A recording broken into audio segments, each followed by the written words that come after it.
Pengembangan kendaraan listrik oleh pemerintah Indonesia turut membuka pintu ketertarikan sejumlah perusahaan mancanegara dalam berinvestasi untuk membangun pabrik baterai bagi kendaraan listrik.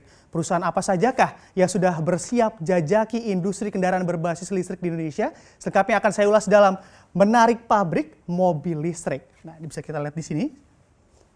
Indonesia memang dapat dikatakan mempunyai potensi besar dalam pengembangan industri kendaraan listrik di tanah air. Mengapa demikian? Indonesia memiliki roadmap industri 4.0 di mana di dalamnya juga memuat hal terkait industri otomotif termasuk kendaraan listrik yang menjadi salah satu dari 5 sektor manufaktur prioritasnya. Karena aspek tersebut pula lah arus investasi industri tersebut mulai dilirik oleh berbagai investor mancanegara. Beberapa investor yang sudah mulai terdengar gaungnya dalam merealisasikan pembangunan pabrik baterai di Indonesia adalah LG Chemical. Ya, produsen baterai asal Korea Selatan, LG Chemical diketahui akan mendirikan pabrik pembuatan sel baterai atau electric vehicle di Indonesia. Dalam hal ini, LG Chemical juga dikabarkan akan membuat usaha patungan dengan Hyundai Motor Group untuk mewujudkan rencana tersebut.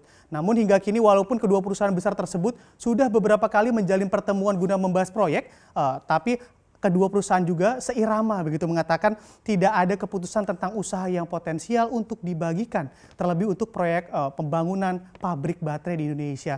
Bila kita telisik lebih jauh, LG Chemical juga menjadi salah satu perusahaan yang memasok baterai untuk Tesla, produsen mobil listrik yang sedang menjadi perhatian dunia. Bahkan beberapa laporan juga mempublikasikan bahwa LG Chemical memasok 14% kebutuhan baterai untuk mobil listrik yang diproduksi oleh Tesla pada kuartal 1 2020.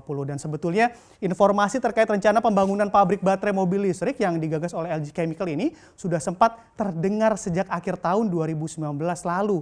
Bahkan Menteri Perindustrian Agus Gumiwang juga pernah menyampaikan nilai investasi LG Chemical guna pembangunan pabrik baterai ini di Indonesia mencapai 2,3 miliar US dollar atau setara 31,9 triliun rupiah. Namun dalam kesempatan tersebut, selaku Menteri Perindustrian Agus Gumiwang belum dapat mempublikasikan kapan pabrik baterai LG Chemical ini akan dibangun di Indonesia. Dan selain membangun pabrik baterai, rencananya LG Chemical juga akan membuat studi kajian ataupun uji coba terkait penggunaan baterai motor di Indonesia. Nah, dalam mendukung penggunaan kendaraan ramah lingkungan di Indonesia, dan hal tersebut juga disambut baik oleh pemerintah Indonesia dalam hal ini yakni Kementerian Perindustrian. Hal lain juga begitu yang perlu diketahui pula, sebetulnya bukan hanya LG Chemical saja yang berminat berinvestasi sektor industri kendaraan listrik di Indonesia. Dengan minat sebanyak ini atau sebesar ini dari sejumlah perusahaan besar, bagaimanakah pengembangan kendaraan listrik di Indonesia? Bisa kita lihat di slide selanjutnya. Nah, di sini bila kita berbicara terkait pengembangan kendaraan listrik di Indonesia, Presiden Joko Widodo pada tanggal 8 Agustus 2019 menetapkan Perpres nomor 55 tahun 2019 tentang percepatan program kendaraan bermotor listrik berbasis baterai untuk transportasi jalan. Nah, juga dalam Perpres tersebut juga memuat 37 pasal di dalamnya, mulai dari ketentuan umum seputar kendaraan listrik, yaitu pengertian motor listrik, baterai, kendaraan bermotor listrik berbasis baterai, serta stasiun pengisian kendaraan listrik umum dan juga lainnya. Menariknya lagi, guna percepatan program tersebut, pemerintah juga memberikan insentif bagi investor serta penggunaan kendaraan listrik. Nah, juga bagi para investor begitu, pemerintah akan memberikan insentif fiskal. Nah, di sini berbagai insentif maupun non fiskal. Hal tersebut juga dimuat dalam pasal 17 pada Perpres terkait kendaraan listrik ini, yaitu Perpres nomor 55 tahun 2019 yang ditetapkan oleh Presiden Joko Widodo. Nah, bagi para penggunanya atau pengguna kendaraan listrik, ke depannya pemerintah juga akan memberikan biaya balik nama yang lebih murah. Lalu ada cicilan kendaraan listrik dengan bunga yang rendah, serta bagi pengguna kendaraan listrik yang tergolong kendaraan mewah diwacanakan akan terbebas dari pajak. Nah, selain itu apabila melihat potensi pasarnya dengan jumlah penduduk terbesar keempat di dunia, begitu potensi pasar dari mobil listrik ini, Indonesia sangatlah menjadi pasar yang empuk bagi komoditas dan juga barang. Dengan angka kepemilikan mobil yang masih rendah, pasar mobil di Indonesia juga diprediksi akan terus tumbuh di masa yang akan datang. Bahkan data juga menunjukkan puncak penjualan mobil di Indonesia pernah mencapai 1,1 juta unit per tahun. Dan tentunya angka-angka tersebut juga berdasar kondisi Indonesia sebelum diserang wabah COVID-19. Lalu seperti apakah negara-negara yang sudah fokus dalam pengembangan kendaraan berbasis listrik? Bisa kita lihat di sini.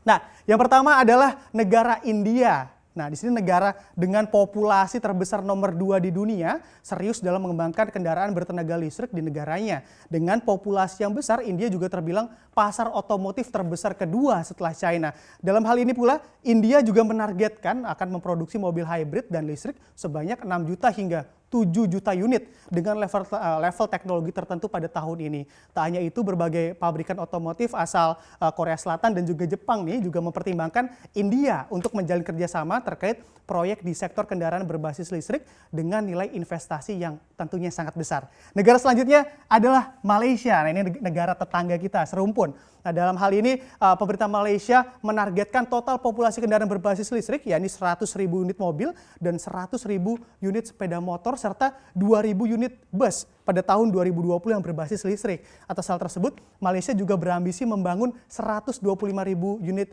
charging station di berbagai wilayah di negara tersebut guna memenuhi kebutuhan pengisian daya kendaraan listrik. Tak tanggung-tanggung diketahui pemerintah Malaysia juga menjalin kerjasama dengan pabrikan kendaraan listrik asal Amerika Serikat guna mensukseskan program dan ambisinya membangun industri kendaraan listrik di negaranya. Dan yang terakhir ada negara Thailand.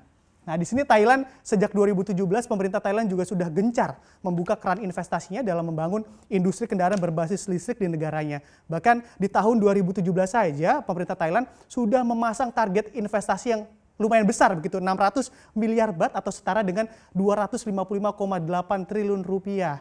Dalam menarik investor, pemerintah Thailand juga berusaha membuat iklim investasi di negaranya semenarik mungkin dengan memberikan tax holiday pada pajak penghasilan perusahaan dan mendukung penurunan biaya masuk impor untuk barang modal permesinan dan juga bahan baku mentah. Nah, melihat upaya-upaya strategis negara-negara lain begitu dalam mengembangkan industri kendaraan berbasis listrik, bukan tak mungkin Indonesia juga mengambil langkah-langkah yang serupa. Kepastian hukum dan kebijakan yang kondusif tentunya juga sangat dinanti oleh para investor demi pengembangan kendaraan berteknologi di listrik di Indonesia, dan juga dengan begitu Indonesia bukan cuma sebagai penonton saja, akan tetapi juga bisa menikmati manfaat ekonomi dengan adanya industri kendaraan bertenaga listrik. Kita nantikan saja.